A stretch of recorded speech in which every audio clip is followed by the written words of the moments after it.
শুরুতেই জানিয়ে দিব সংবাদ শিরোনাম, পরে বিস্তারিত। নিরুপায় মায়ের চোখের সামনেই মরছে ক্ষুধার্ত শিশু।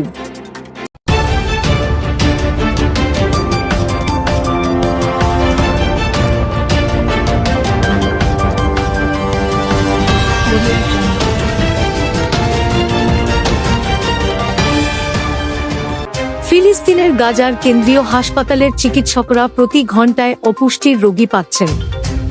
গাজা শহরের একটি ৩৫ দিনের শিশু ও দেইর এলবালাহতে ৪ মাস বয়সী এক শিশু আল আকসা শহীদ হাসপাতালে অপুষ্টিতে মারা গেছে।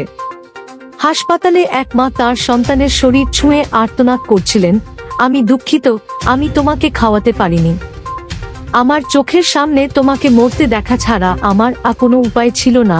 প্রতিনিয়ত শিশুদের এমন মৃত্যু দেখতে হচ্ছে গাজার মায়েদের। এই দুটি ঘটনাই কেবল নয়, গত ৭২ ঘন্টায় আরও বেশি ঘটনা ঘটেছে।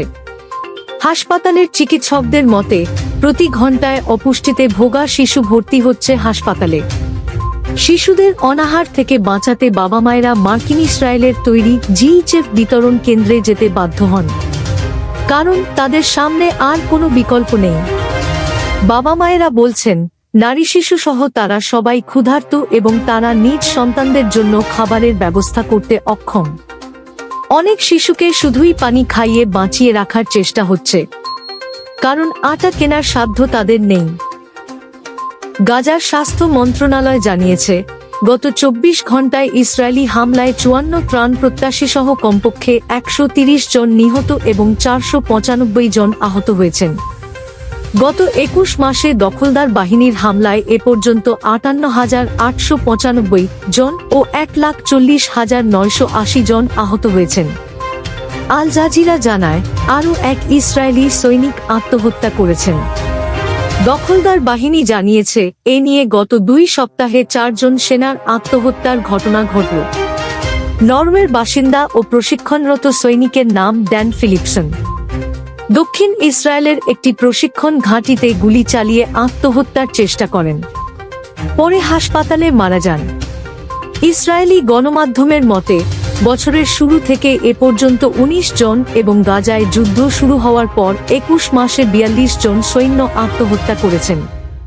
গাজা যুদ্ধের নামে বর্বরতার অবসানের আহ্বান জানিয়েছেন পোপ লিও। গত বৃহস্পতিবার গাজার একমাত্র ক্যাথলিক গির্জায় ইসরায়েলি হামলার পর গতকাল রোববার এক প্রার্থনা সভায় পোপ লিও এই আহ্বান জানান।